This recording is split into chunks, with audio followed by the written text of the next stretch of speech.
कुआं, तालाब, सरोवर, बावड़ी, नदी, तालाब, हैंडपंप, हापसी, ये सब जितने भी तालाब बने हैं, नदियां बनी हैं, बावड़ियां बनी हैं, कुंड बने हैं, तालाब बने हैं, कुएं बने हैं, समुद्र बना है, सागर बना है, ये जितने भी बने हैं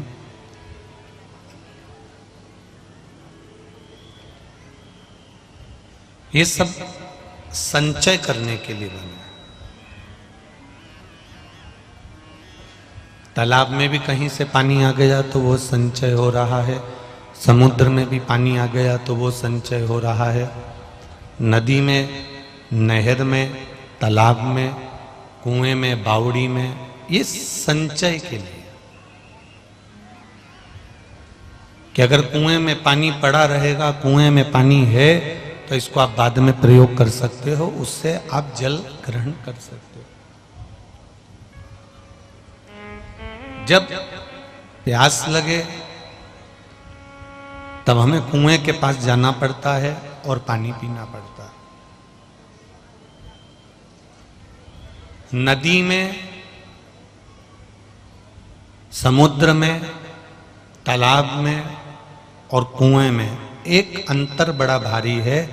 नदी, तालाब, समुद्र तुम्हारे पास आता है और कुआं किसी के पास नहीं आता। कुआं के पास में हमको जाना पड़ जाता है, कुएं के पास हमें पहुंचना।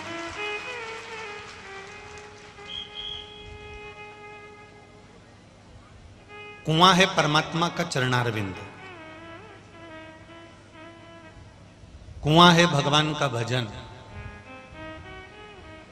कुआं है भगवत नाम का कीर्तन, भगवत स्मरण, भगवत भजन, भगवत नाम। नाम लेने के लिए, भजन करने के लिए, कीर्तन करने के लिए हमें परमात्मा के चरणों में जाकर बैठना पड़ेगा। उसके बैठने का फल क्या है? उसके बैठने का सबसे बड़ा फल है कि वहां से हमको जो बल मिलता है वो बल हमारी जिंदगी को संवार देता है।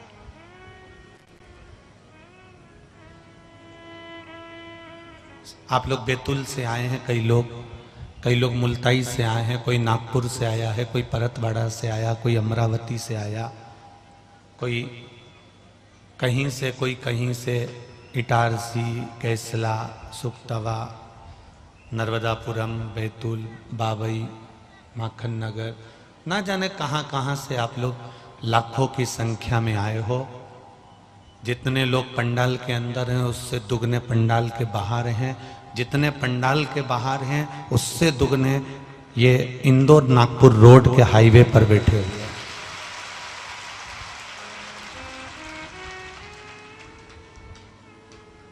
शायद पूरी दुनिया की पहली ऐसी कथा होगी जो हाईवे पर लोग नेशनल हाईवे पर बैठकर कथा सुन रहे हैं। शायद दुनिया की पहली ऐसी कथा होगी।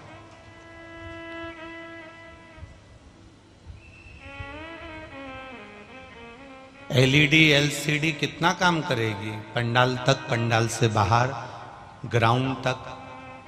अब वो इंदौर नागपुर रोड पे कहाँ एलईडी लगा सकेंगे? पर विश्वास देखिए, मैं चाहूंगा आस्था चैनल वालों को भी कि इनका एक भाव का दर्शन जरूर कराना कि रोड पर बैठकर कथा का रस्तत्व एक लाखों लाखों लोग कितने भाव से कर रहे हैं। और केवल एक विश्वास और इनका साइलेंट रहना, इनका मौन रहना, इनका चुप रहना और जहां जगह मिल जाए उस जगह पर बैठकर कथा का लाभ ग्रहण करना।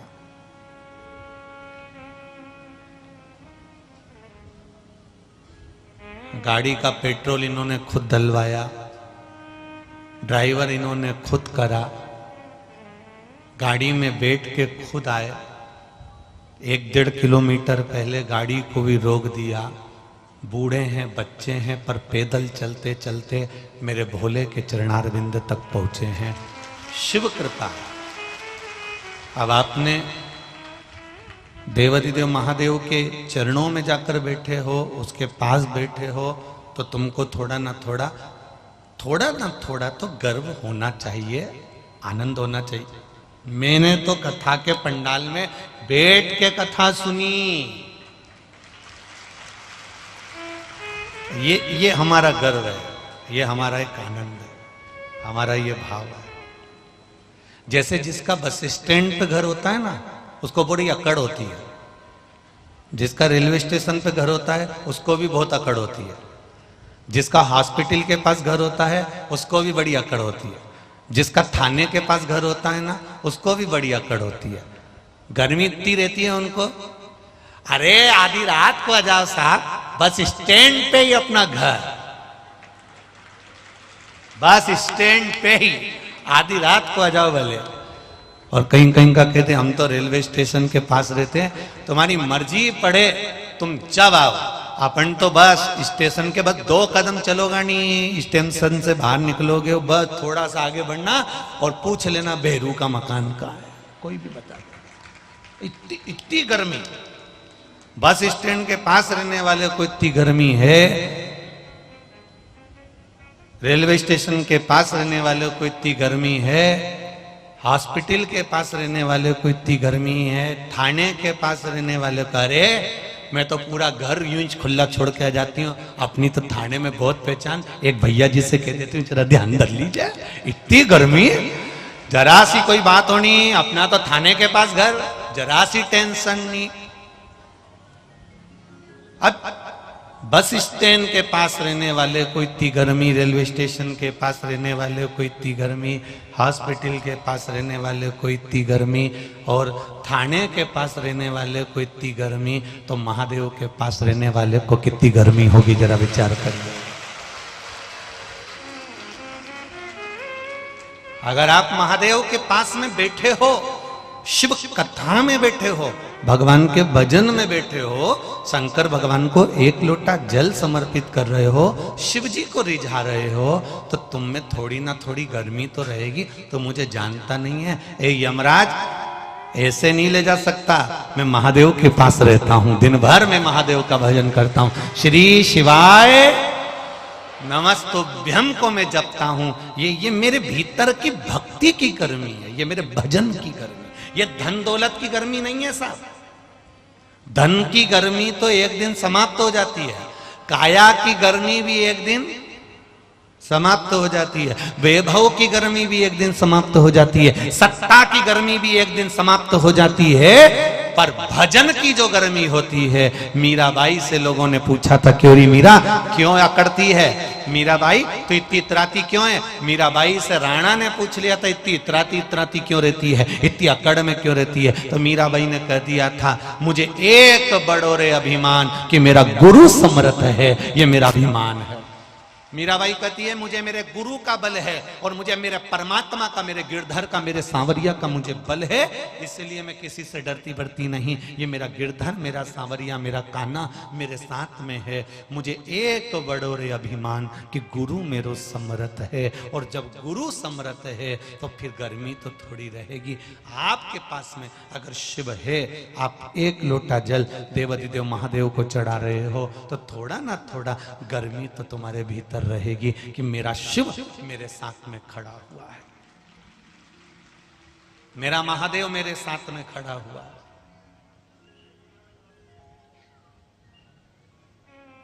और अंत समय प्रभु वचन दिया तो निभाना पड़ेगा, आए ना आए प्रभु कुटुंब कबीरा, अंत समय प्रभु आना पड़ेगा, अंत समय प्रभु आना पड़ेगा। ये आपके भीतर का बल, ये आपके भीतर का विश्वास, ये आपके भीतर की दृढ़ता है। अब तुम भी जैसे बस स्टैंड के पास रहने वाला चिल्ला करके रहता है, अरे कभी भी आओ, हम बस स्टैंड के पास में रहते हैं। तुम भी यमराज से कह देना कभी भी आ जा, दिल में महादेव रहता है। कभी भी आ, कोई फर्क नहीं पड़ता। अपन जैसे दूसरे से कहते हैं हम तो बस स्टैंड के पास, आधी रात को भी आए तो आ जाना, कोई टेंशन नहीं। उसी तरह यमराज को भी कह के रखो, तेरी मर्जी पड़े जब आ जाना, यहाँ दिल में महादेव है। वो एक लाइन हम पहले गुनगुनाए थे, स्मरण में होगी। मजा आ रहा जीने में महादेव धड़क रहा सीने में। महाराज वो हमारे भीतर समाया है, वो मेरे भीतर है। और अगर मेरा परमात्मा, मेरा भगवान, मेरा भोलेनाथ, मेरा त्रिकालदर्शी, मेरा कैलाशी, मेरा अविनाशी, मेरा देव अधिदेव महादेव अगर मेरे साथ में है तो फिर टेंशन नहीं है। इतने संख्या में आप लोग आए हो, लाखों की संख्या है, लाखों की संख्या। पूरा रोड, पूरा ग्राउंड, चारों तरफ से लोग भरे ही भरे हैं। और इतनी संख्या में अगर आए हो तो तुम किसी दूसरे के बल पर नहीं आए, ना तो सियोर वाले महाराज ने बुलाया, ना इस कोई समिति ने तुमको बुलाया, तुम्हें तो वो महादेव ने आवाज लगा कर बुलाया, तो तुम यहां पहुंच गए उसकी कृपा से। और वो कब आता है, कब जाता है, कब कृपा कर देता है, कब उदारता कर देता है, कब करुणा कर देता है, इसका कोई समय नहीं है।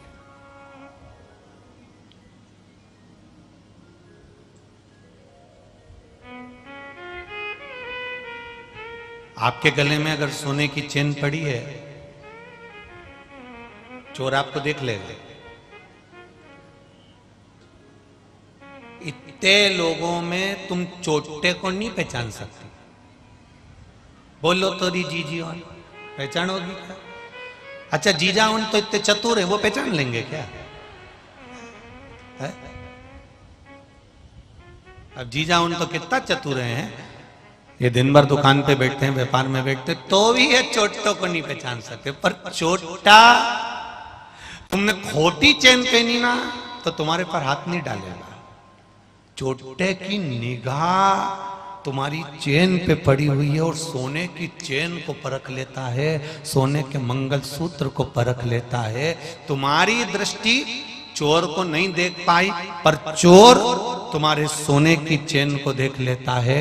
उसी तरह दुनिया के कई लोग तुमको, जब कई लोग तर्क करने वाले जब मिलते हैं ना, तर्क करने वालों का क्या भरोसा, जब तर्क करने वाले मिलते हैं तो तुमको तुम्हारे मार्ग से भटकाते हैं, भटकाते भटकाते कह देते हैं क्या तुमने भगवान को देखा है?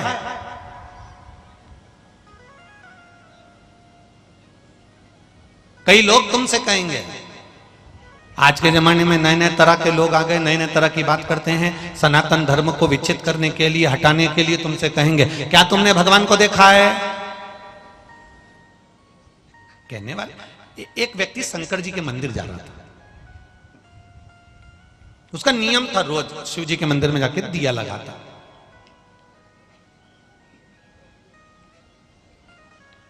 तर्क करने वाला मिल गया, तुम भी कहां चक्कर में पड़े हो, कहां जा रहे हो? मंदिर जा रहे हैं दिया लगाने शंकर जी के। अच्छा क्या होता है उससे? अब ये बेचारा मन में सोचा मैं तो मंदिर जा रहा था, इसको बुलाया किसने था? तर्क करने के लिए। क्या होता है? भैया मैं तो दिया लगाने जा रहा हूं। तो दिया लगाने तो हमारे तो पूर्वज भी लगाते थे, तो वो करते थे तो क्या तुम भी करोगे? अब तर्क करने वाला, जबरदस्ती का ज्ञान देने वाला, क्या करने जा रहे हो? दिया लगाने जा रहे हो। अच्छा बताओ, तुम ये दिया लगा रहे हो, इसमें ज्योति कहां से आई? अब बेचारा दिया लगाने वाला इतना बड़ा ज्ञानी थोड़ी ना था। बता इसमें ज्योति कहां से आई? अब जो तर्क करने वाला था वो तो तर्क कर गया, बता इसमें ज्योति कहां से आई?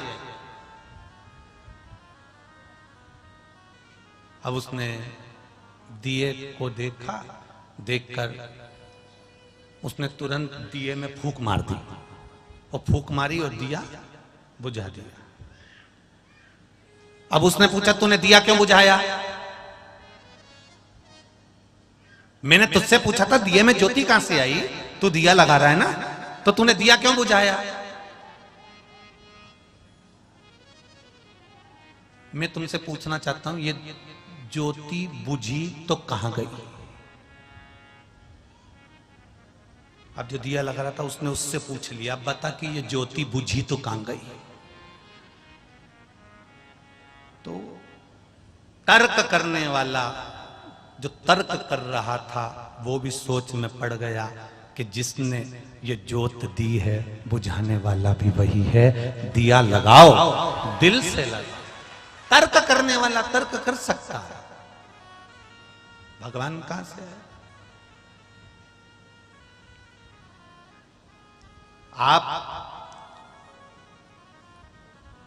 के गले की चेन को चोर ने देख लिया, आप चोर को नहीं देख पाए। देखे क्या इतने सारे बैतुल के जितने लोग बैठे हैं यहाँ कथा सुनने, जितने लोग बैठे हों, किसी ने चोर को देखा हो तो बता दो। और चोर ने तुम्हारे गले की चेन को देख लिया। कोई तुमसे पूछे कि तुमने कभी भगवान को देखा है क्या, तो उसको ये बात जरूर कर देना कि हम चोर को नहीं देख पाते, पर चोर हमारे गले की चेन को देख लेता है। हम परमात्मा को नहीं देख पाते, पर परमात्मा हमें देख लेता है।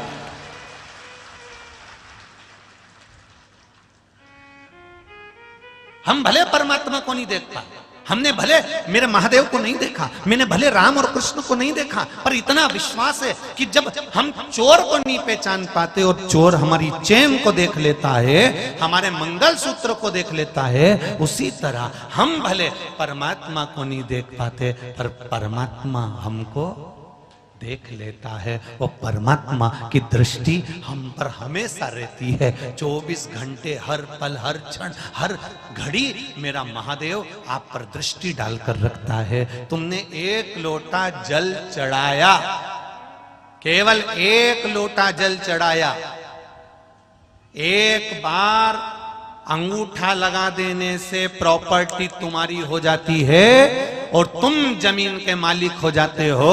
अब तुम जमीन के मालिक हो गए तो जमीन को तुम जब चाहो जब निकाल सकते हो, जब चाहे बेच सकते हो, जब चाहे मकान बना सकते हो, जब चाहे रह सकते हो। जैसे एक थम लगा देने से, एक जरा सा थम लगा देने से एक जरा सा टुकड़ा तुम्हारा हो जाता है, तो एक लोटा जल चढ़ा देने से महादेव तुम्हारा हो जाता है।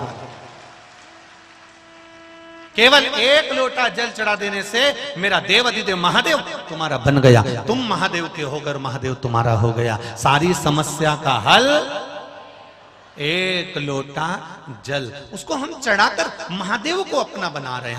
हम संसार के लोगों को प्रसन्न करने का प्रयास ना करो। संसार के लोगों को प्रसन्न करने के लिए आगे मत आओ। संसार के लोगों को प्रसन्न करने के लिए अग्रणता मत रखो। आप भगवान को प्रसन्न करो। जब आप भगवान को प्रसन्न कर लोगे, जब भगवान के चरण पकड़ लोगे, भगवान के चरणारविंद की रज प्राप्त कर लोगे, तो संसार अपने आप पकड़ में आ जाएगा, संसार अपने आप प्रसन्न हो जाएगा। आप उस परमात्मा को पकड़ने का प्रयास करो, उसको पकड़ो।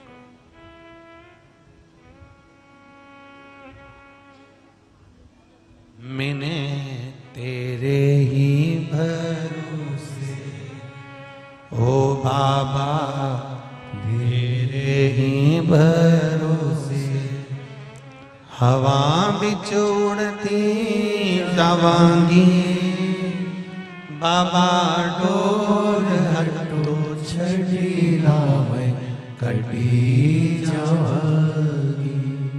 भोले मैं तेरी पतंग, शंभो मैं तेरी पतंग, हवा बिच उड़ती जावांगी, बाबा डोर हटो छड़ी राम कटी जावांगी। बाबा मैंने सर्वस्व आपको छोड़ दिया है, सर्वस्व आपके ऊपर सौंप दिया है, अब मेरा कुछ भी नहीं है, अब मेरा कुछ भी नहीं। जो कुछ भी है सब तेरा।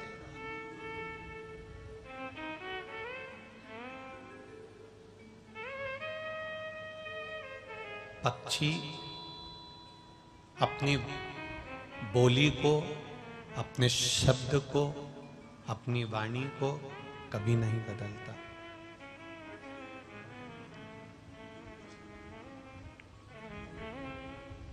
पक्षी अपनी वाणी को, अपने शब्द को कभी नहीं बदलता। बैतूल में जैसी कोयल बोलती है, वैसी की वैसी हमारे सीहोर में भी बोलती है। बोलो री जी जी सही है। और तुम अपने मायके में जाकर सुनना, जैसी बैतूल में बोल रही वैसी तुम्हारे मायके में भी बोल रही। कश्मीर से लेकर कन्याकुमारी तक कोयल एक जैसा बोलती है। बोलो री बोलो जी जी। डिजाइन चेंज करती है? नहीं। कश्मीर से लेकर कन्याकुमारी तक कोयल एक जैसी बोलती है। कश्मीर से लेकर कन्याकुमारी तक शेर एक जैसा बोलता है, कौवा एक जैसा बोलता है, मेंढक एक जैसा बोलता है।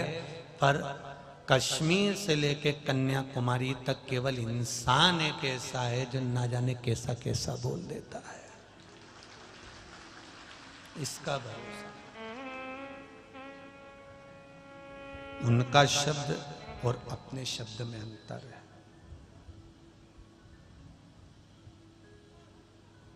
हमें पक्षियों से भी सीखना चाहिए कि पक्षी अपना भाषा नहीं बदलते, पक्षी अपना धर्म नहीं बदलते। पक्षियों ने ना अपनी भाषा बदली है, पक्षियों ने ना अपना धर्म बदला।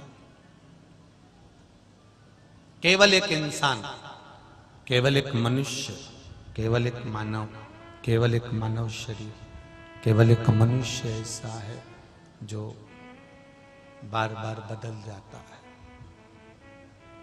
चलो जाने तो वो भी बहुत दूर की बात है। आप तो छोटे रूप में समझ लो कि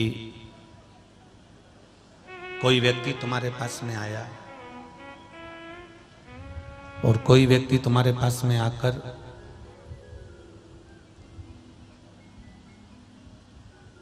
तुमसे 50,000 रुपए उधार लेकर चला गया।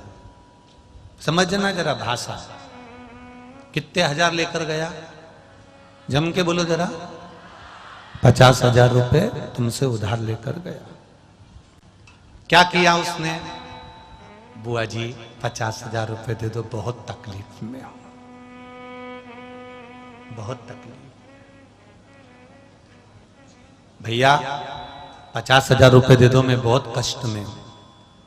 जी जी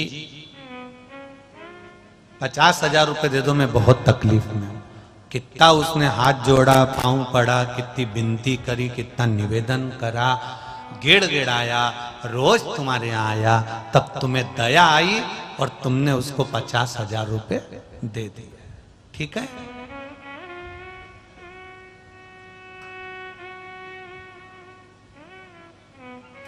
अब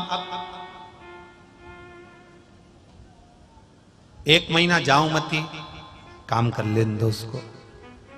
2 महीना, 3 महीना, 4 महीना, 5 महीना के बाद जाना। क्यों बेटा 50,000 रुपए मेरे वापिस कर? कोई खाके भग रहा हूं क्या? भाषा चेंज हो गई कि नहीं हो गई? तुरंत भाषा चेंज। कोयल के जीवन में क्या दुख नहीं आया? कौवे के जीवन में क्या दुख नहीं आया? शेर के जीवन में क्या दुख नहीं आया? अगर कोयल के जीवन में भी दुख आता है, कभी कभी पंख में लग जाता है, कभी चोंच में लग जाता है, कभी शरीर में कष्ट हो जाता है, इसके बाद भी रहने के लिए घर नहीं होता, पानी पड़ जाता है, तो भी कोयल बोलती है। गर्मी पड़ती है तो भी कोयल बोलती है, ठंड पड़ता है तो भी कोयल बोलती है। कितना भी कष्ट आ गया पर कोयल ने अपनी भाषा को चेंज नहीं करा, अपने शब्दों को चेंज नहीं करा, अपनी वाणी को चेंज नहीं करा। केवल एक मनुष्य ऐसा है थोड़ी थोड़ी देर में ये अपनी वाणी को चेंज कर लेता है, बदल देता है, तुरंत शब्द को चेंज कर देता है। केवल एक मनुष्य। काम पड़ा आपसे तो आपके आगे हाथ जोड़े हैं, भैया जी 5,000 दे दो, 50,000 दे दो, 25,000 दे दो, 50 है। और जब तुम्हें लेने का समय आया तब धाड़ कर बोला कोई खाके बग रहा हूं, दे दूंगा, सबका चुकाया, तुम्हारा भी दे दूंगा, आपस के संबंध खराब मत करो, चलो यहां से जाओ, जब आएगा देखा जाएगा। कितना जब आया था तो हाथ जोड़कर आया था। केवल कोयल ने दुख के समय पर भी अपनी वाणी को चेंज नहीं करा, शेर ने चेंज नहीं करा, कौवे ने चेंज नहीं करा। एक पक्षी अपनी वाणी को, अपने शब्द को, अपने धर्म को कभी नहीं बदलता, केवल बदलता है तो ये केवल एक ये बना है ना, या मानव का शरीर, ये बदल जाता है। इसने जरा सा दुख आया वाणी चेंज, जरा सा सुख आया वाणी चेंज। अभी भगवान से कह रहा था प्रभु कृपा कर दो, मैं बहुत परेशान हूं। भगवान ने इसकी नौकरी लगा दी, सर्विस लगा दी। अब सर्विस लगने के बाद ये तो दूसरे को नहीं गिने, वाणी चेंज, शब्द चेंज।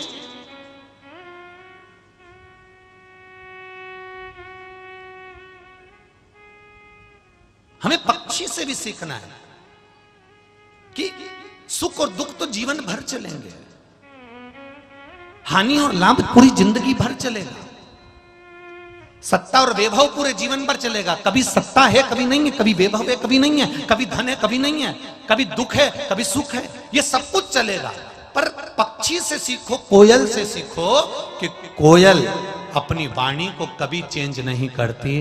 अगर दुख भी आया है तो मीठा बोलिए, और सुख भी आया है तो मीठा बोलिए। जब एक जैसे रहोगे तो तुम्हारी सत्ता, तुम्हारा वैभव, तुम्हारा बल और तुम्हारी सत्ता को कोई पलट नहीं सकता। अगर तुम एक जैसे बने हुए हो तो जब व्यक्ति के पास में सत्ता, वैभव, धन, संपदा, सुख आता है तो उसकी वाणी चेंज हो जाती है। वो मिलना नहीं चाहता, किसी से मिलता नहीं, जुलता नहीं, जाता नहीं, आता नहीं, वैभव में इतना डूब जाता है कि उसकी वाणी में अहंता के शब्द आ जाते हैं। जब अहंता के शब्द आ जाते हैं फिर उसको लोग मानते नहीं हैं। क्योंकि एक जैसा कोयल से सीखना है हमको कि एक जैसी वाणी देना चाहिए। दुख है तो भी अच्छा बोलो, सुख है तो भी अच्छा बोलो।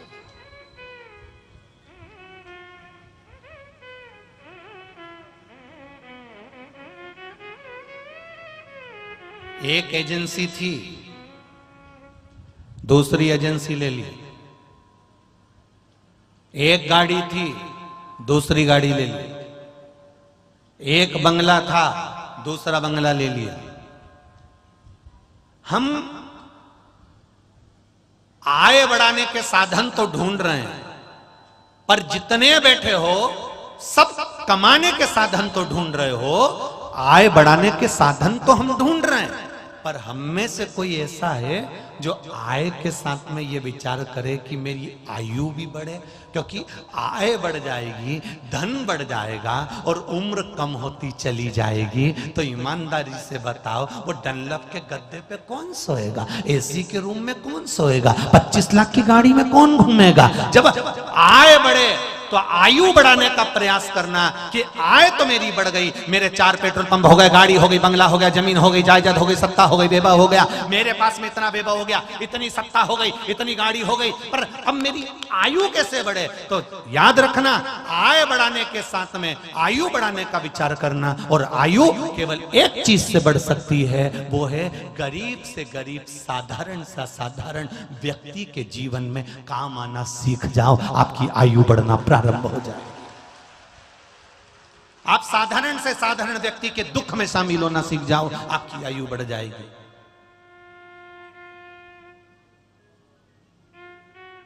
आप साधारण से साधारण व्यक्ति के जीवन में खड़े होना सीख जाओ, आपकी आयु बढ़ जाएगी। क्यों? क्योंकि उसको धन की जरूरत नहीं है, तुम्हारे संग की जरूरत है। तुम आ गए, तुम खड़े हो गए, तुम आकर सामने आ गए, बस उसको बल मिल गया। उसको तुमने कह दिया चिंता मत करो, हम बैठे हैं, क्या का टेंशन करना? आयु बढ़ गई। फिर उसका बीपी, शुगर सब लेवल में आ गया, उसकी आयु बढ़ गई।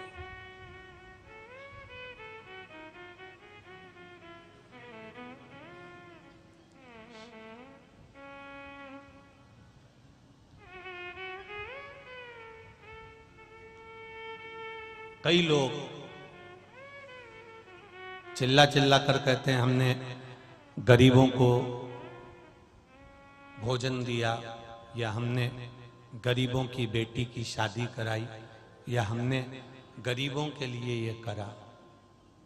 शिव महापुराण की कथा कहती है पहले तो गरीब की परिभाषा बताओ कि गरीब कैसा होता है। बहुत ध्यान से सुनना रे बेतुल वालों, मां ताप्ती की ये पावन शिव महापुराण की कथा चल रही है। मेरे भोलेनाथ ने, मेरे परमात्मा ने, मेरे शंभू ने संसार में जब जन्म दिया तो किसी को गरीब बनाकर पैदा नहीं करा था, उसने तो केवल अपना बनाकर पैदा करा था। ये तो हमारे कर्म की गति है जिसके कारण थोड़ा धन है थोड़ा नहीं है, पर बनाया तो उसने ही था, उसका दिया हुआ। आप इतनी माताएं बैठी हैं, इतने सारे भाई लोग बैठे हैं, जिस कमरे में तुम सोते हो उस कमरे में गेहूं की टंकी, चावल की टंकी, टूटा हुआ कूलर, बेकार वाली वॉशिंग मशीन, सड़ा हुआ मिक्सर, टूटा हुआ पलंग, फटे हुए कपड़े, फूटे हुए बर्तन, बेकार वाली झाड़ू, टूटा हुआ मटका, अटाला का सारा सामान। आप में से कितने लोग हैं जो अपने सोने वाले कमरे में रखते हैं? कोई रखता है? अरे जम के तो बोलो। नहीं, आप अपने कमरे में हमेशा अच्छी चीज रखेंगे।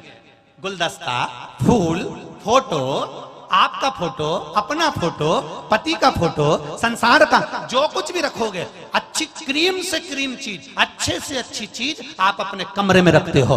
कोई अटाला अपने कमरे में नहीं रखता। जब आप अपने कमरे में अटाला नहीं रखते तो भगवान अपनी पृथ्वी पर अटाले को क्यों रखेगा? वो भी नहीं भेजता अटाला। जित्तों का जन्म देता है मेरा परमात्मा, कोई अटाला नहीं है, कोई गरीब नहीं है। जो छाती ठोक ठोक कर कहते हैं कि हम गरीबों की 50 बेटी की शादी कराएंगे, 40 बेटी की शादी कराएंगे, 70 बेटी की शादी कराएंगे, उनको कहने से पहले सोचना चाहिए कि गरीब कौन है, गरीब की परिभाषा क्या है।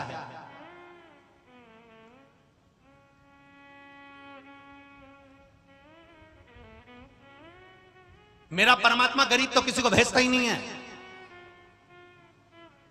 5-5 लाख की एक एक किडनी देकर भेज दिया, बेचिया 10 लाख इकट्ठे हो जाएंगे। जा अभी बन गया अमीर, एक एक आंख बेचिया 2-2 लाख की, 4 लाख इकट्ठे, 14 और बचा है शरीर में बहुत कुछ।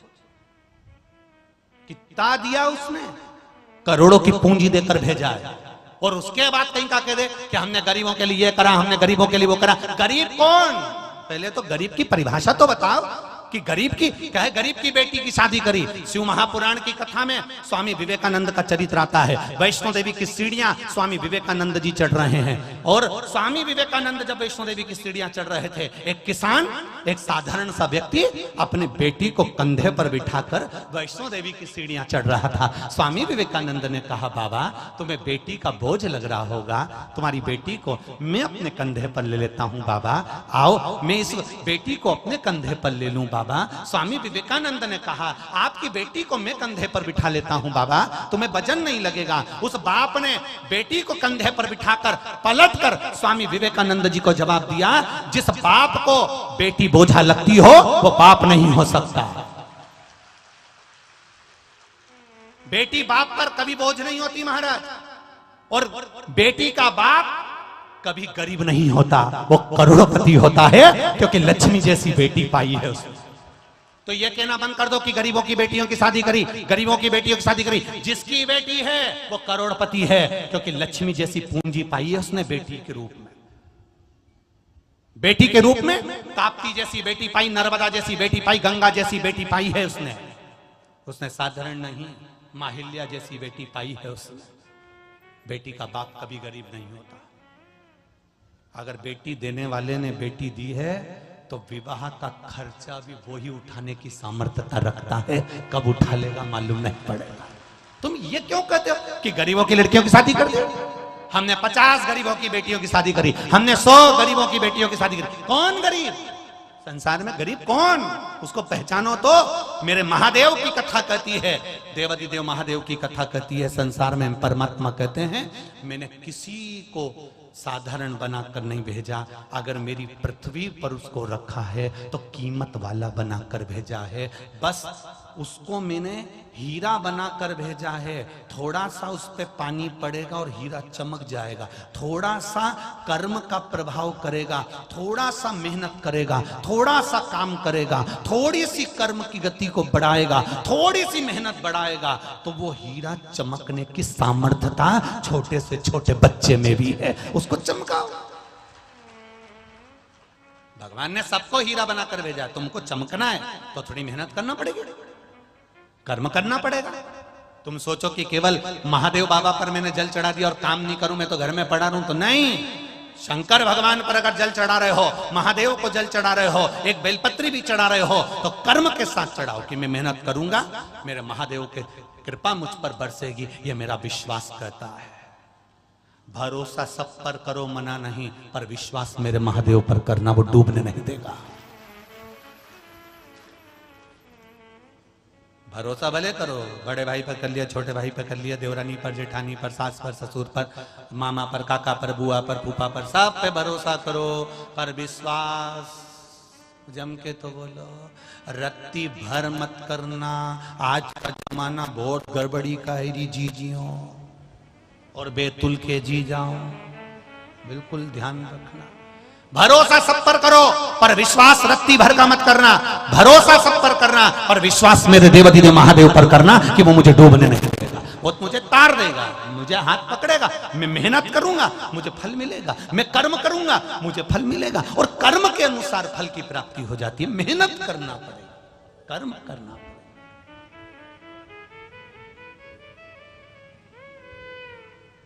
ये मेहनत नहीं तो और क्या है?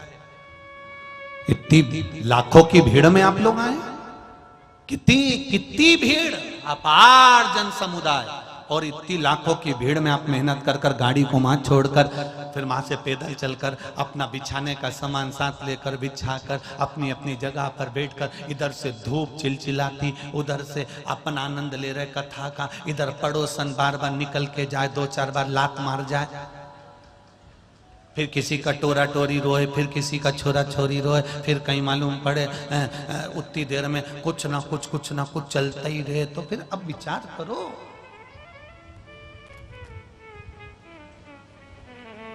इतनी दूर से आप कथा में आए हो, इतनी लाखों की संख्या में आप पहुंचे हो, तो मेरा भोलेनाथ भी आपके दरवाजे पर जरूर आएगा, निश्चित। मेरे भोले तेरा सहारा है,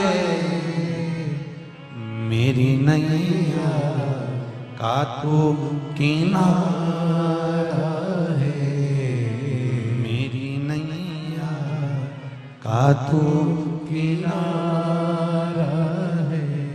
आय बढ़ाने के साधन ढूंढने के साथ में आयु बढ़ाने के साधन भी ढूंढिए।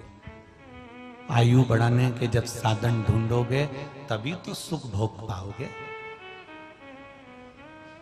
समान 100 वर्ष का है और पल की खबर नहीं।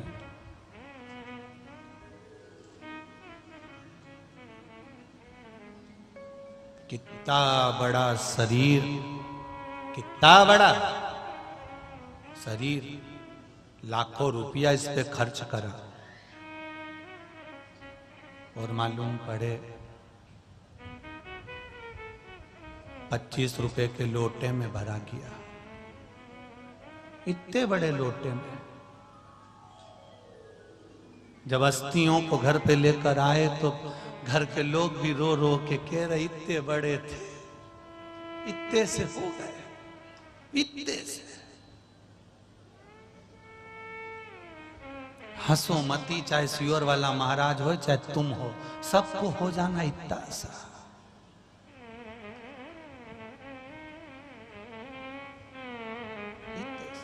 क्या जीवन है,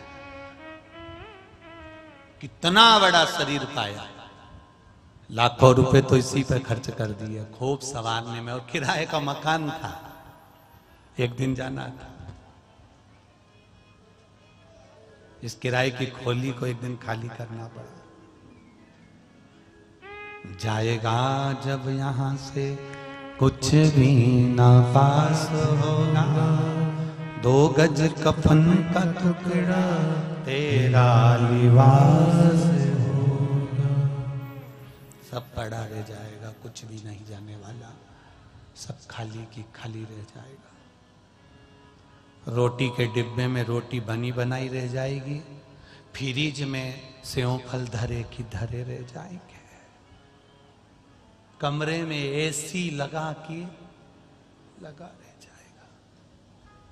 जब ये जीव जाएगा सब पड़ा।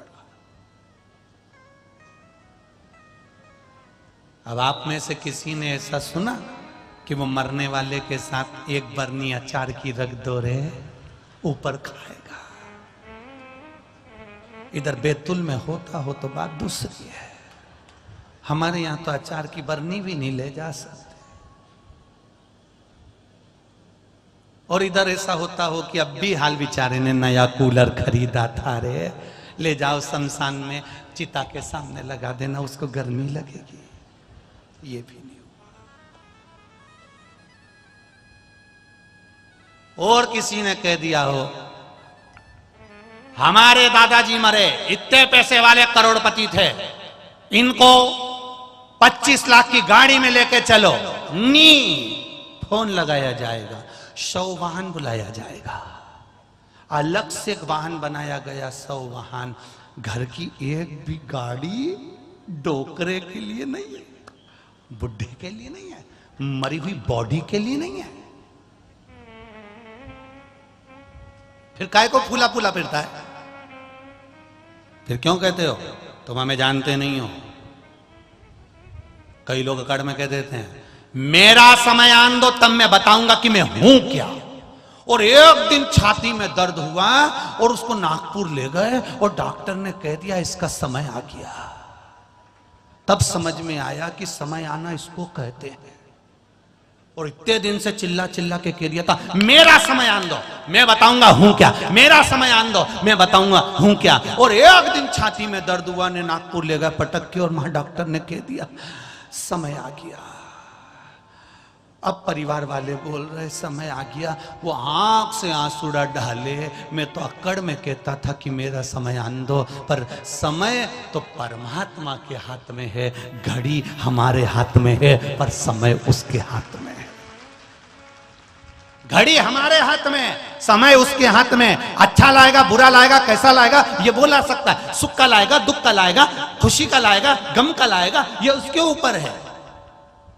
आप आय बढ़ाने के साधन के साथ में उम्र बढ़ाने का साधन करिए, किसी के चेहरे पर स्माइल देने का कार्य करिए। किसी के पास जाकर मात्र 1 रुपया मत दो, आप मत दो करोड़ों की जायदाद, आप मत दो 1 रुपया भी, पर उसके पास जाकर केवल खड़े हो जाओ, उसकी दुख की घड़ी में थोड़ी देर बल दे दो, उसकी दुख की घड़ी में थोड़ा देर खड़े हो जाओ, उसको सुख का अनुभव होने लगेगा, उसको आनंद का अनुभव होने लगेगा। कोई मेरे पीछे खड़ा होने वाला है।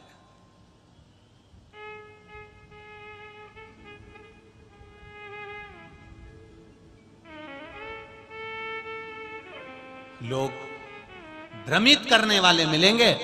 एक पढ़ा लिखा लड़का अपने पापा के पढ़ के आया बेंगलोर से और घर पे आ गया गांव में मम्मी ने कहा, माँ ने कहा बेटा ले लड्डू ले ले। माँ ने 2 लड्डू प्लेट में रख दिए, ले बेटा लड्डू खा ले। बेटा बोलने लगा मम्मी क्या है ये? लड्डू। इतने में बेटे ने कहा मम्मी कितने लड्डू हैं? मम्मी तो सीधी बेचारी गांव की, उसने कहा बेटा 2 लड्डू हैं। नहीं, बेटा कहने लगा मैं पढ़ के आया हूं, ये 2 लड्डू नहीं ये 3 है। मम्मी बोली बेटा नीरे दो ही हैं, मैंने तो प्लेट में दो ही रखे। मम्मी तुम मेरी विद्वत्ता को नहीं जानती, मैं कितना ज्ञानी हूं, देखो 3 लड्डू है कि नहीं। अब तुम गिनो मम्मी। मम्मी ने गिना, देख 1 और ये बोलो बोलो जम के 2। तो इतने में बेटे ने कहा मम्मी देखो ये 1 और ये 2, 2 और 1 मतलब बैतुल वाले भी बेंगलोर पड़े हुए हैं। मम्मी 2 और 1 3, ये तो बेटे ने कह दिया। मां बोली नहीं रे बेटा मैंने तो प्लेट में 2 ही रखे। तो मम्मी तुम देखो ना। अब चलाने वाला व्यक्ति कैसा चला रहा है देखो, 1 2, 2 और 1। फिर कहा मम्मी कितने? मम्मी बोली नहीं 2 ही है। छोरा बोले अभी देखो वापिस गिनो। मम्मी ने गिना 1 2, 2 और 1 3। इतने में पिताजी आ गए। पढ़ा लिखा लड़का इतनी बात कर रहा है तो मैं भी सुन लूं। अब वो बेचारा गांव का व्यक्ति बैठ गया और बैठ कर सुन रहा था। मम्मी कितने लड्डू?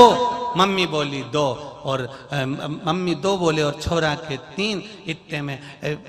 इतने में पिताजी ने पूछ लिया क्या हो गया बेटा? पापा लड्डू कितने? अब इसका बाप था। जब औलाद ऐसी है तो बाप कैसा होगा अंदाजा लगा। लड्डू कितने हैं? पिताजी ने कहा बेटा 3। इतने में बेटा खुश होकर बोला देखो मम्मी पापा कितने पढ़े लिखे हैं। मम्मी बोली अब क्या करूं मैं बताओ, दिख तो 2 ही रहे। बाप 3 बोल रहा है, छोरा भी 3 बोल रहा है। इतने में बाप तो बाप था। बाप ने कह दिया बेटा लड्डू 3 ही है, 1 मैंने उठा लिया, 1 तेरी मम्मी ने उठा लिया, अपन दोनों प्रेम से खा लो, तीसरा ये खा लेगा,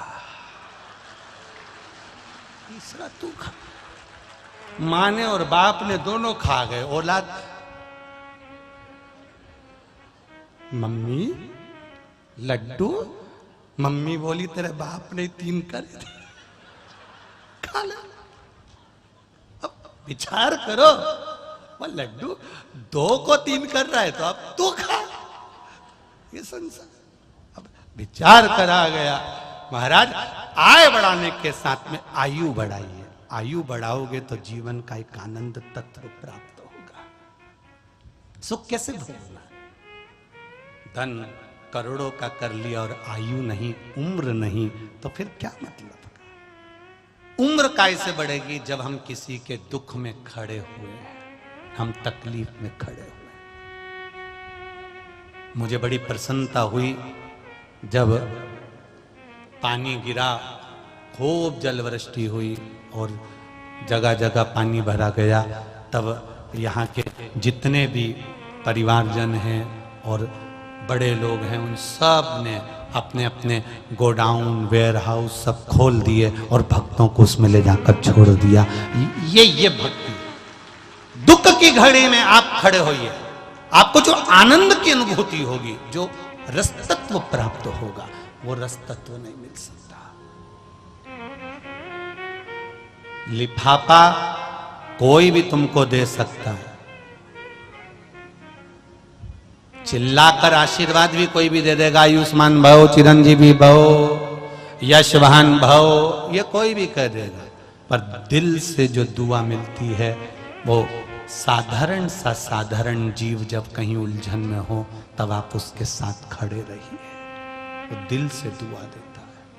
जो दिल से दुआ देता है तो उससे धन वैभव बड़ा कि नहीं बड़ा मालूम नहीं, पर ये जरूर है कि आपकी आयु बढ़ जाती है, और आयु बढ़ गई तो सुख भोग सकते, उम्र बढ़ जाती है। आयु बढ़े, कुछ नहीं जाएगा, सब पड़ा। आपकी मीठी वाणी, आपका प्रेम, आपकी वात्सल्यता, आपकी करुणा, आपका स्नेह, आपने जो दिया है प्रेम की वाणी, वो प्राप्त हो जाए। प्रेम वापिस मिले। और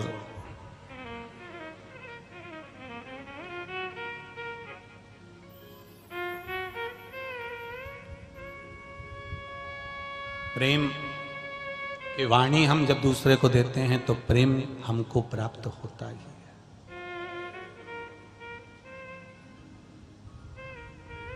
प्रेम और प्यार दोनों में जमीन आसमान का अंतर है, बहुत ध्यान रखना। प्रेम में त्याग होता है, प्यार के अंतर्गत खून और खच्चर होता है। प्यार के कई नमूने तुमने देखे होंगे, दिल्ली से लेके यहाँ तक कई ऐसे केस सामने आए होंगे जो ये कई लोग कहते हैं हम इनसे प्रेम करते हैं। इसको प्रेम का मतलब होता है त्याग।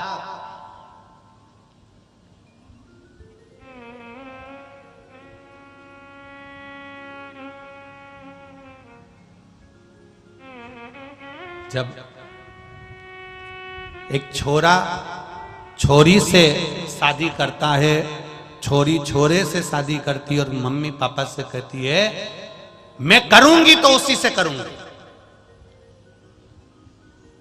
छोरा कहता है मैं करूंगा तो उसी से करूंगा। विचार करना, इस बात को आपके भीतर उतार कर रखना। कभी जिंदगी में इस वाणी को समझ में आ जाए कि सीहोर वाला महाराज आया था और बोलकर गया था, उस बात पर विचार करना। छोरी एक छोरे के चक्कर में जब अपने माँ बाप के विपरीत जा सकती है, छोरा एक छोरी के चक्कर में अपने माँ बाप के विपरीत जा सकता है। जब जिसने 9 महीना रखा तो तुम उसकी नहीं हुई तो क्या तेरी हो जाएगी? जरा विचार तो कर ले। या तू उसका हो जाएगा? अपने माता पिता का जो नहीं हुआ वो एक दूसरे से प्रेम कर कर प्यार कर कर क्या एक दूसरे के हो सकते हो? कभी नहीं। और एक दिन वही होगा जो हुआ, फिर समझ में आएगा कि हाँ प्रेम और प्यार में अंतर था। प्रेम माता पिता करते हैं अपने बच्चे से, इसलिए पूरी जायदाद छोड़कर चले जाते हैं। मेरा बेटा सुखी रहे, मेरी बेटी सुखी रहे। प्रेम में त्याग है। एक भाई बहन से प्रेम करती है, मेरा भाई आया है, तुरंत तैयारी करेगी, भोजन बनाएगी। तुरंत माँ ताप्ती के दरवाजे पर शनि महाराज आए और एक दिन घूमते हुए श्री यमराज जी आ गए। और जब यमराज आए तो यमराज ने शनि महाराज को देखा और शनि महाराज को देखकर यमराज ने कहा, क्यों शनि, तू अकेला अकेला ताप्ती के दरवाजे पर आ गया? तूने मुझे नहीं बोला? शनि ने कहा, भैया मुझे जीजी की याद आ रही थी, मुझे बहन की याद आ रही थी, इसलिए मैं ताप्ती से मिलने के लिए आ गया था।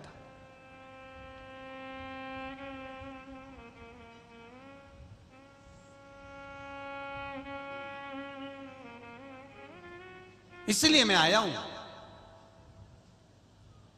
प्रेम। बहन ताप्ती आई, जैसे ही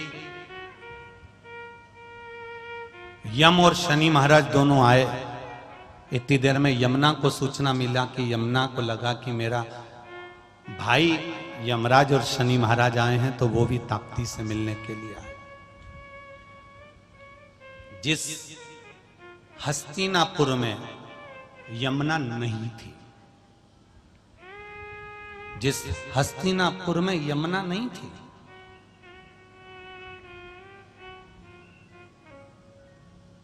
जैसे ही शनि महाराज और यमराज आए और ताप्ती ने देखा, भैया आप दोनों बात कर रहे थे, इतनी देर में यमुना जी का आगमन हो गया। यमुना ने कहा, ताप्ती तूने दोनों भाइयों को बुलाया, मुझे नहीं बुलाया। अब प्रेम में समर्पण किसको कहते हैं, प्रेम में त्याग किसको कहते हैं? ये माता ताप्ती, यमराज, शनि महाराज और यमुना की कथा का स्मरण करिएगा, भाई बहनों की कथा का स्मरण करिएगा।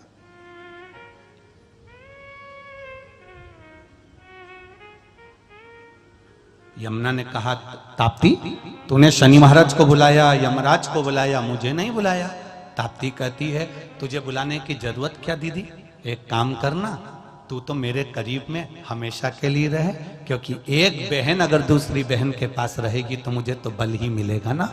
जीजी यमुना ने शनि महाराज की ओर देखा, शनि महाराज ने यमराज की ओर देखा। देखकर तुरंत उसी समय पर शनि महाराज और यमराज ने अपनी मस्तक को झुका दिया। यमुना ने हाँ भर दिया। उस दिन से हस्तिनापुर में भी यमुना आनंद के साथ में विहार करने लगी। यमुना वहां भी रहने लगी। कभी दिल्ली जाओ तो यमुना जी का भी दर्शन होगा। हस्तिनापुर में यमुना रह रही है, यमुना विराजमान है। केवल एक क्षण का मिलन हुआ था और उसमें त्याग दिया कि मैं अब यहां तेरे करीब में रहूंगी, तेरे नजदीक में रहूंगी। त्याग, प्रेम में त्याग होता है, प्रेम में वात्सल्यता होती है, प्रेम में करुणा होती है।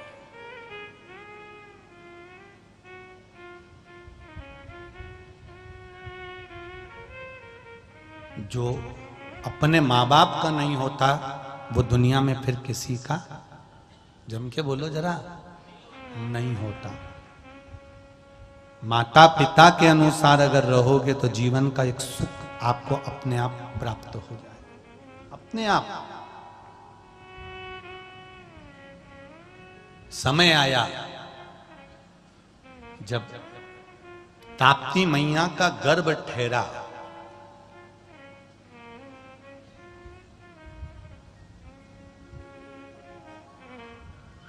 और ताप्ती मां के गर्भ के ठहरने पर मां ताप्ती को जब ताप हुआ, थोड़ा कष्ट हुआ।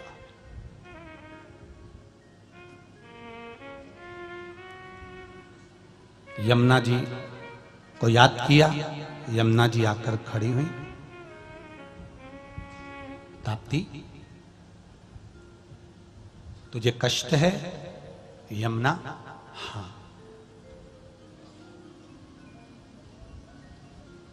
एक गर्भवती नारी के जीवन में जब बच्चे को जन्म देती है नारी, बच्चे को जब जन्म देती है तब उस नारी का दूसरा जन्म होता है, दूसरा जन्म।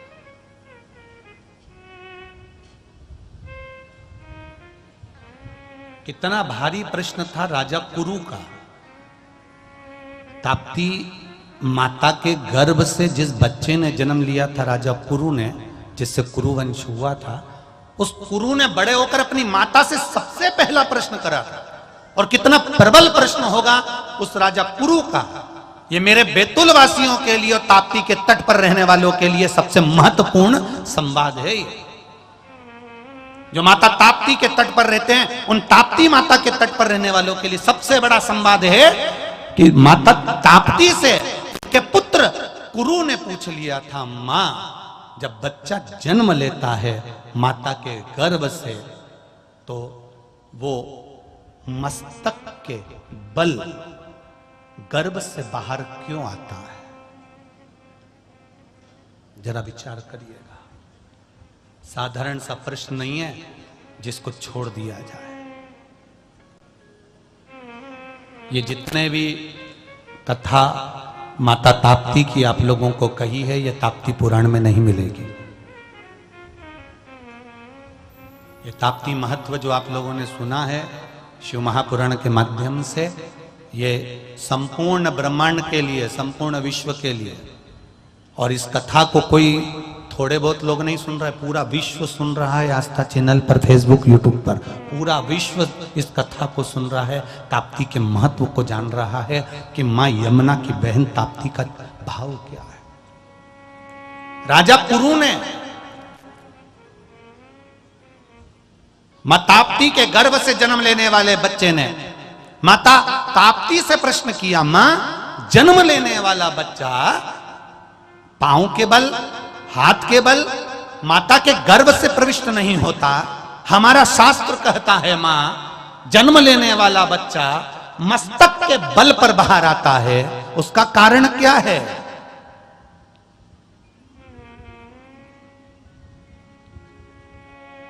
मां ताप्ती मुस्कुराकर बोली है, ए बाबू, ए पुत्र कुरु, जब बच्चा मां के गर्भ से जन्म लेता है तो पहले ये मस्तक इसलिए भूमि पर आता है क्योंकि ये आते से भूमि माता को सिर नवाकर कहता है, मैंने अपनी मां को बहुत कष्ट दिया, अब मैं पृथ्वी पर रहकर तुझे भी कष्ट दे सकता हूं। पर हे मां, जैसे मेरी गर्भ में जन्म देने वाली मेरी मां मेरी गलती को माफ करती रही, पृथ्वी माता तू भी मेरी गलती को माफ करते रहना। इसलिए पहले शीश बाहर आया। गर्भ के समय पर जन्म देने वाली माता से जब बच्चा जन्म लेता है तो उसका मस्तक पहले भूमि पर रहता है। क्या हमने अपनी माता के गर्भ में रहे और मेरी मां को भी मुझे कष्ट दिया है, 9 महीने मेरी मां ने रखा, उसको कितना कष्ट हुआ होगा, फिर भी मेरी मां ने मुझे गोद में लिया है, गले लगाया है। हे पृथ्वी माता, मैं तुझ पर थूकूंगा भी, गलत कृत्य भी करूंगा। मां, मैं हो सकता है तुझको अपशब्द भी कहूं मां, मैं मल और मूत्र से भी तुझे गंदा कर दूंगा मां, पर तू पृथ्वी है मां। जैसे मेरी मां ने अपने गले लगाया, मां अगर मैं गलती कर दूं तो ये शीश सबसे पहले जन्म का मस्तक जमीन पर टिकाकर तुझे वंदन अभिनंदन करता हूं कि तू मुझे संभाल। हे ताप्ती मैया अपने पुत्र राजा कुरु को यह संवाद कहती है कि पृथ्वी पर जन्म मिला है, परमात्मा को हर पल धन्यवाद देना कि उसने पूरा डिपार्टमेंट ठीक बनाया। तुम्हें नहीं मालूम था कि तुम्हारे हाथ अच्छे होंगे, तुम्हें नहीं मालूम था कि तुम्हारे नेत्र अच्छे होंगे, तुम्हें नहीं मालूम था कि तुम्हारा मुख अच्छा होगा, तुम्हें नहीं मालूम था कि तुम्हारे पांव अच्छे होंगे। उस भगवान को धन्यवाद देना कि मां के गर्भ से तूने जन्म दिया तो हाथ पैर मुंह नाक सब अच्छा दिया तूने। अगर एक भी गड़बड़ करके भेज देता तो क्या भगवान से झगड़ा करने जाता? पर उसको धन्यवाद दो कि तेरी कृपा से हाथ भी अच्छे मिले, जिह्वा भी अच्छी मिली, नेत्र भी अच्छे मिले, कर्ण भी अच्छे मिले, ये पाँव भी अच्छा मिला, मेरा घर भी अच्छा मिला, पत्नी बच्चे परिवार सब तेरी कृपा से मिले हैं और तूने दिए हैं। इस शरीर से कोई गलत काम मत करवाना मेरी माँ, कृपा करना माँ। बस तेरे चरणों की विनती है कि तेरे चरणों का सुख प्राप्त होता रहे। इस शरीर को सही जगह पर लगाइए। अपने घर में रोज झाड़ू लगाते हो, अपने घर में रोज पोछा लगाते हो, अपने घर में रोज सफाई करते हो। प्रतिदिन शंकर भगवान के मंदिर में जब जल चढ़ाने के लिए जाओ, शंकर भगवान के मंदिर में जब तुम पहुंचो तो उससे पहले शिव मंदिर में जाकर जल चढ़ाने के बाद थोड़ी देर रुककर वहां झाड़ू और पोछा सफाई कर कर आओ। थोड़ी निर्माल्य पड़ी हो, पत्ता पत्ती पड़े, उसको उठाकर एक और रखिए, उसका फल क्या होगा। हम देवता के द्वार के कचरे को अगर साफ कर देते हैं तो वो भी हमारे जीवन के ना जाने कितने दुखों को साफ कर देगा, कितने कष्टों को साफ कर देगा। उसकी भक्ति है, उसका भजन है।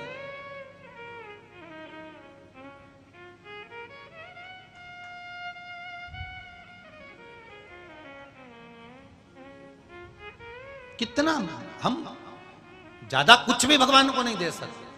हमारे देव अधिदेव महादेव को तुमसे कुछ नहीं चाहिए, ना तुम्हारा करोड़ों का धन, ना वैभव, ना सत्ता, ना दौलत, कुछ नहीं।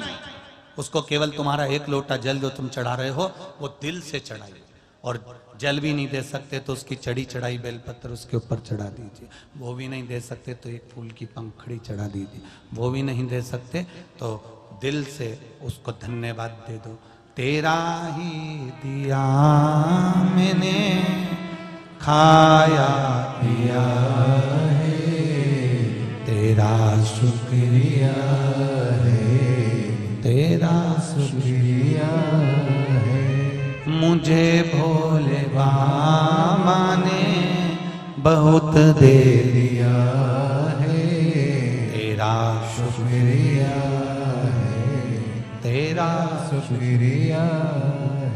ये जायदाद दी है, औलाद दी है, ये जायदाद दी है, औलाद दी है। मुसीबत में हर वक्त इमदाद दी है, मुसीबत में हर वक्त हिम्मत भी है, तेरा ही दिया मैंने खाया पिया है, तेरा शुक्रिया है, तेरा शुक्रिया है। ये तेरी कृपा से, ये तेरी दया से मिला, ये तेरी उदारता से मिला है। वरना हम क्या लेकर आए थे, क्या लाए थे? केवल मुष्टिकाएं बंद थी, माता के गर्भ से जन्म लिए थे जब कुछ भी नहीं था, केवल खाली।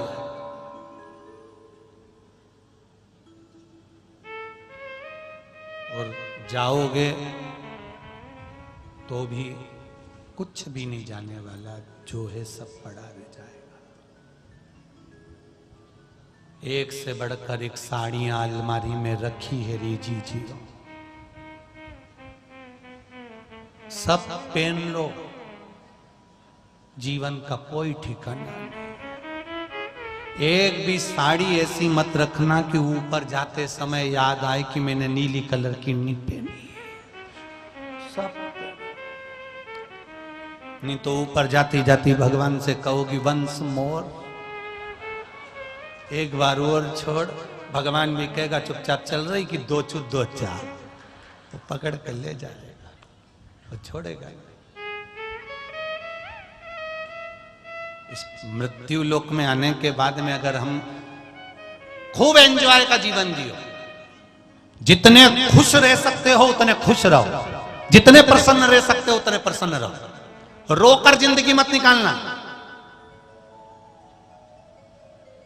कौशल्या मैया के गर्भ से राम जी महाराज का प्रागट्य हुआ, माता ने बोल दिया सोमती डोली। महाराज मां कह रही है कि ये सुनी वचन सुजाना रोदन ठाना।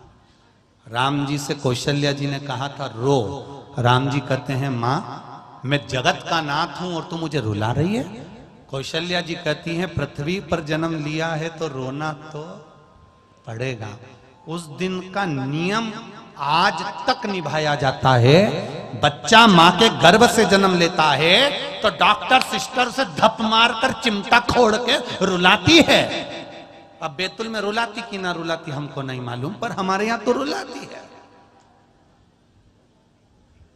प्रत्येक हॉस्पिटल में नहीं, अगर घर में भी जाता हुआ है तो दाई जो जन्म देने वाली मां बच्चे को, उस बच्चे को मारेगी, चिमटा खोड़ेगी, रुलाएगी। क्यों?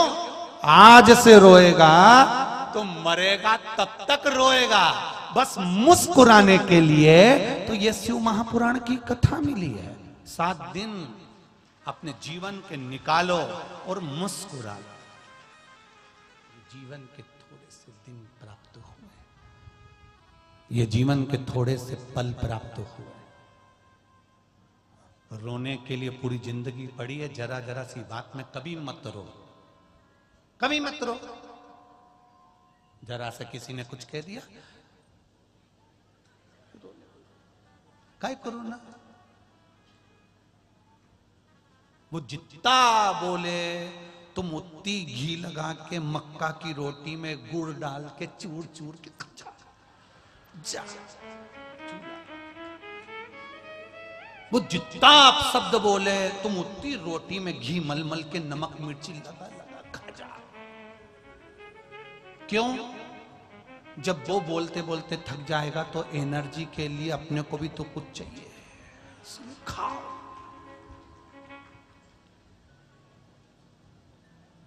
खाओ डट के, रोटी डट के खाओ, पर किसी के प्राण मत खाओ। तुम डट के खाओ। कोई बोले बोले बोले तो अब शिव महापुराण की कथा कहती है मित्रता अगर करना तो किसी निंदा करने वाले से करना। किससे करना? निंदा। क्यों?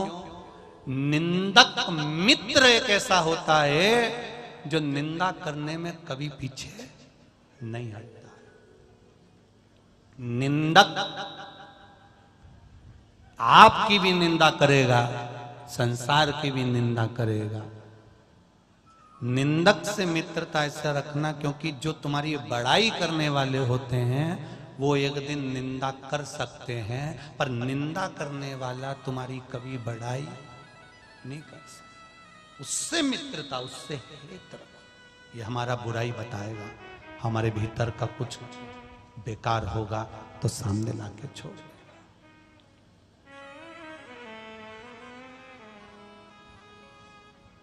कहने वाला, रोकर जिंदगी मत निकालना। लाखों की संख्या में आप लोग आए हो, एक बात यहां से लेकर जाना कि मुझे रोकर जिंदगी नहीं निकालना। दुख आया है ना, मिटाएगा। दुख उसने दिया है तो मिटाएगा भी वही। दर्द उसने दिया है तो दवाई भी वही देगा। क्यों रोए हम, और किसके लिए रोए? किसके लिए रोना?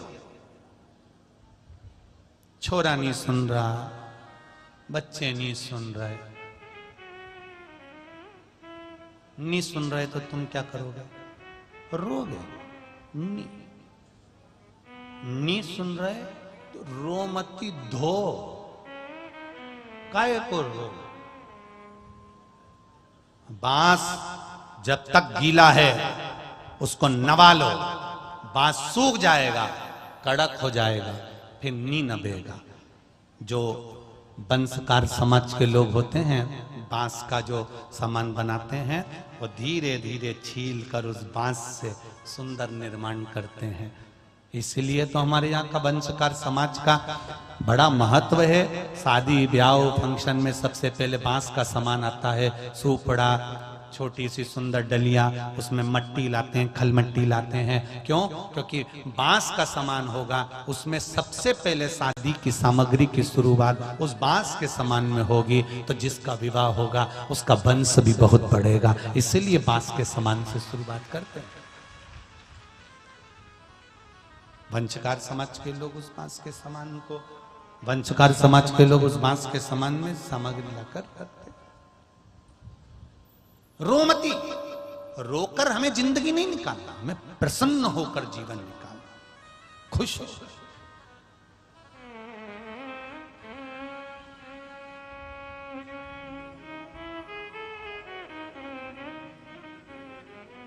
और जब और माता ताप्ती के सुंदर आनंद से जब राजा कुरु का जन्म हो जाता है, कुरु वंश का जब विस्तार होता है, तब माता ताप्ती, तब मां ताप्ती स्वयं राजा सवर्ण से कहती हैं कि राजन, आप स्वयं इस संपूर्ण ब्रह्मांड पर बादल की तरह छाए हुए हो, और मैं जल के रूप में विराजमान होकर संपूर्ण विश्व का कल्याण करना चाहती हूं। महाराज, शिव महापुराण की कथा कहती है, मृत्यु लोक में जन्म ले लेना, मृत्यु लोक में आ जाना, और जन्म लेने के बाद भगवान की अविरल भक्ति में डूब जाना, भगवान के भजन में डूब जाना, या संसार के सभी जीवों के कल्याण के लिए लग जाना, एक अलग बात। तेरी कृपा बिना ना हिले एक भी अणु, लेते हैं श्वास तेरी कृपा से तनो तनु। बखान क्या करूं मैं राखों के ढेर का, चपटी बबूत में खजाना पूरे का। भगवान की जो अविरल भक्ति है, भगवान का जो भजन है, भगवान का जो कीर्तन है, भगवान का जो मंत्र जाप है, स्मरण है, यह हमारे जीवन को सुख प्रदान करने वाला।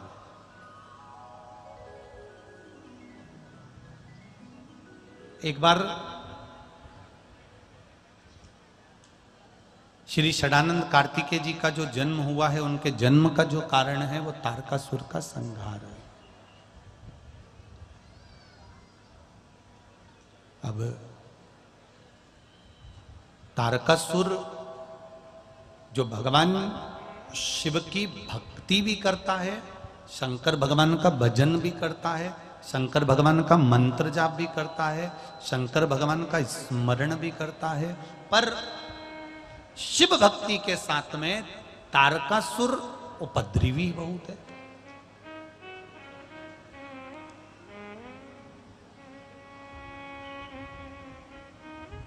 पुण्य तो उसके पास में आता है, पर उस पुण्य को वो पाप में बदल देता है। बस जैसा तारकासुर का क्रम है, जैसा तारकासुर का स्मरण है, वैसा की वैसा ही हमारा भी है। हम दान करे, पुण्य एकत्रित कर लिया, भजन करा, हमने पुण्य एकत्रित कर लिया, किसी भूखे को भोजन कराया, हमने पुण्य एकत्रित कर लिया, पर उस पुण्य को भी हम लोग कई बार कुछ ऐसा कर जाते हैं जिसके कारण वो पाप में बदल जाते हैं।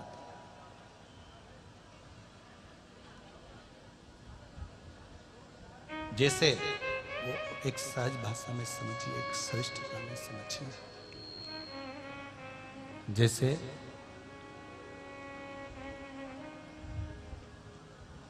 हमने पुण्य तो एकत्रित करा, थोड़ा किसी को भोजन कराकर, किसी के लिए कुछ अच्छा कर कर, पर हम जब अपने ही मुख से उसका गुणगान कर दिए तो हमारा वो पुण्य समाप्त हो।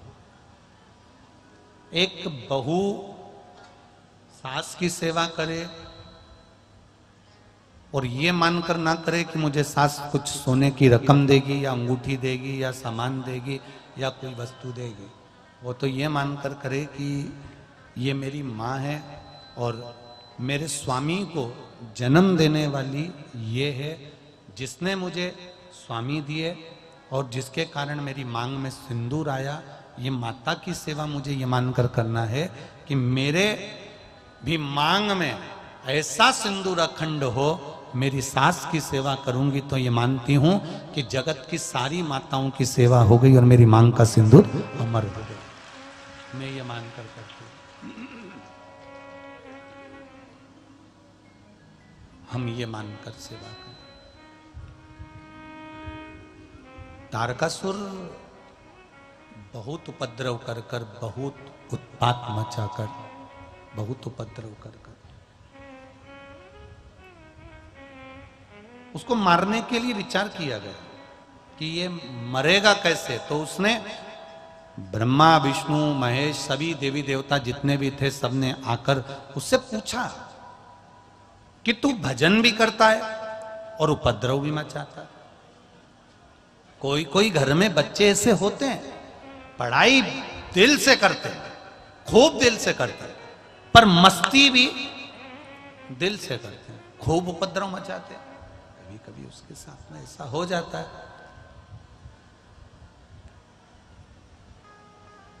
पढ़ाई भी दिल से कर रहा है और उपद्रव भी दिल से कर रहा है। तारकासुर से पूछा कि तू ये बता कि तू भजन भी करता है, शंकर भगवान को भजता भी है, शिव जी को लोटा भर के जल भी चढ़ाता है, शंकर भगवान का गुणगान भी करता है, शिव को रिझाता भी है, पर ये बता कि तू इतना उपद्रव क्यों मचाता है। सारे मंदिर, देवालय, तीर्थ, व्रत ये सब तूने तकलीफ देना प्रारंभ कर दिए। तू मरेगा कैसे? तेरे मरने का कोई तत्व है? रावण की नाभि में अमृत था। रावण से जाकर किसी ने पूछा नहीं कि तू मरेगा कैसे। कंस से जाकर किसी ने नहीं पूछा कि तू मरेगा कैसे। हिरण्यकशिपु से जाकर किसी ने नहीं पूछा कि तू मरेगा कैसे। हिरण्याक्ष से जाकर किसी ने नहीं पूछा कि तू मरेगा कैसे। रक्त बीज से जाकर किसी ने नहीं पूछा कि तू मरेगा कैसे। अगर राक्षसों में, असुरों में भी अगर पूछा गया तो केवल एक तारकासुर से पूछा गया, वो भी देवताओं ने पूछा कि तुम मरेगा कैसे। तब तारकासुर ने कहा, अगर तुम पूछ रहे हो और देवता पूछ रहे हैं कि मेरे मरने का साधन क्या है, तो उसका साधन केवल एक है। वो साधन मैं मरूंगा भगवान शंकर के पुत्र के द्वारा। अगर मेरे प्राण छूटेंगे तो शिव जी के पुत्र के द्वारा छूटेंगे, भगवान शंकर के पुत्र के द्वारा मैं मरूंगा। अब सबसे कठिन काम अगर कोई है तो शंकर भगवान की शादी।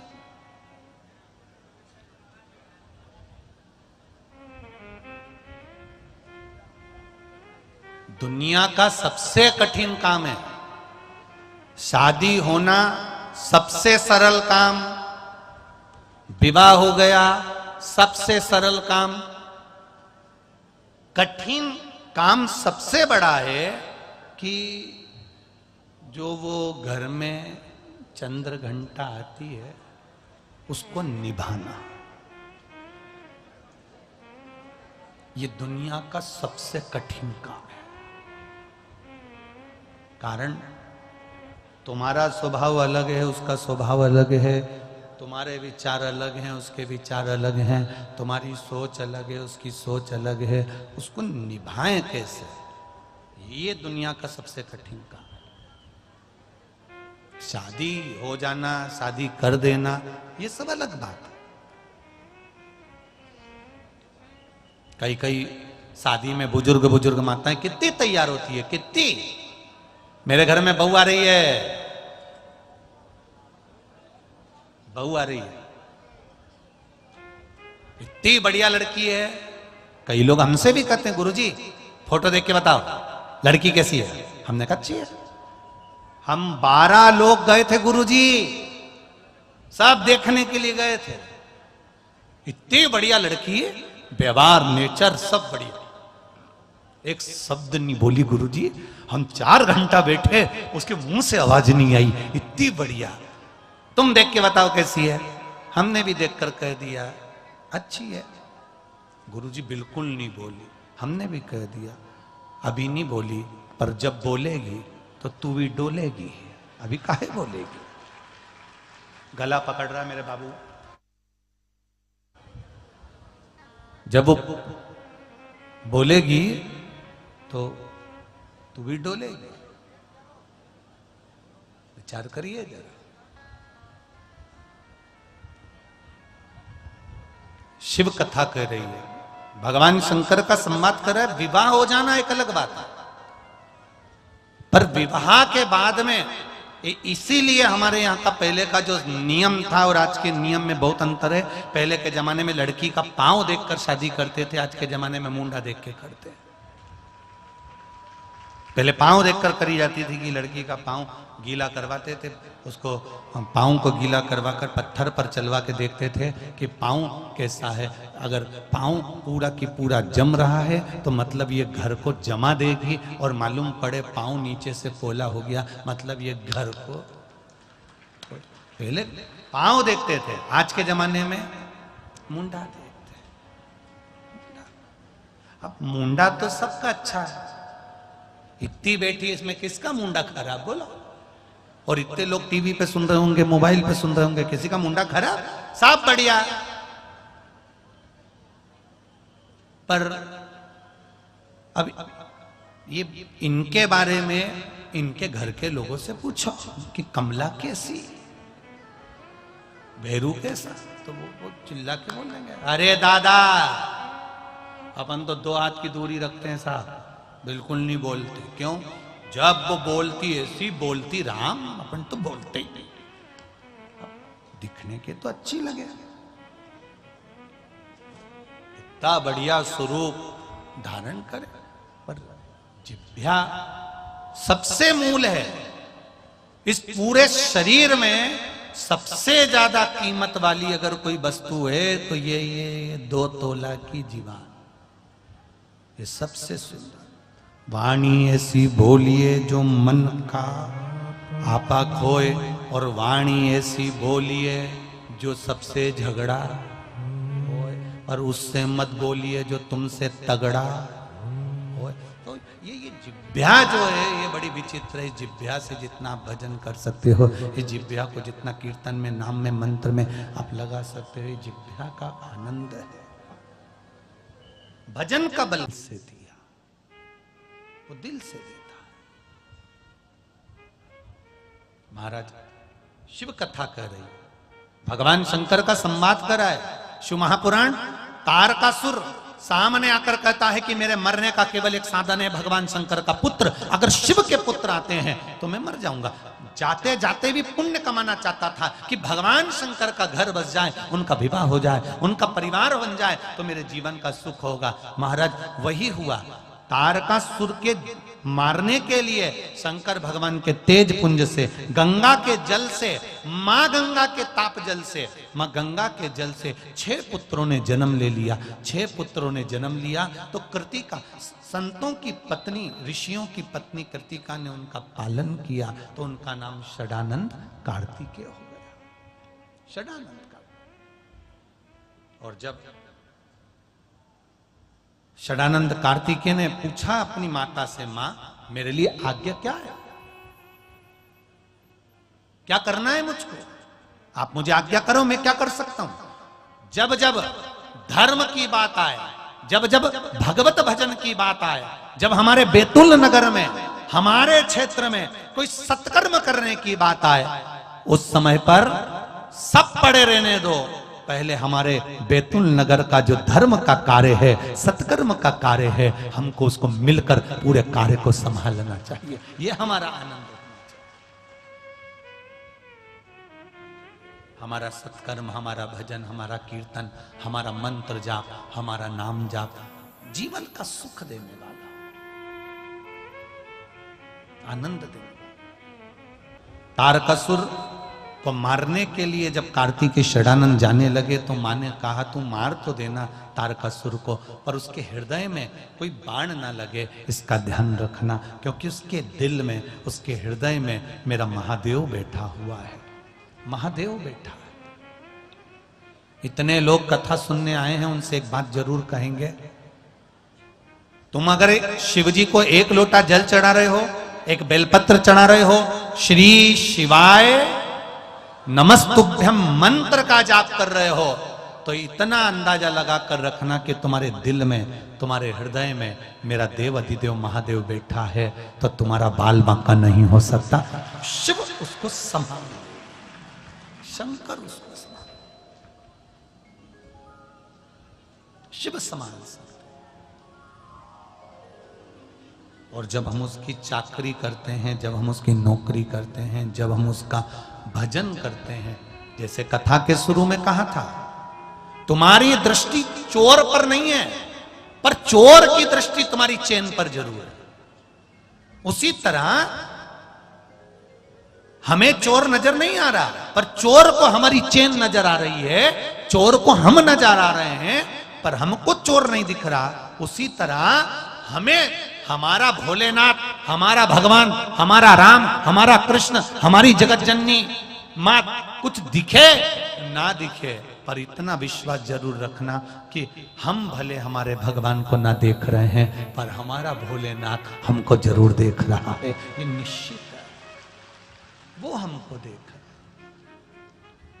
है। और बस वो देख रहा है तो फिर संसार देखे चाहे ना देखे। मेरे भोले तेरी नौकरी सबसे बढ़िया है, सबसे तेरे दरवाजे की चाकरी सबसे बढ़िया है, सबसे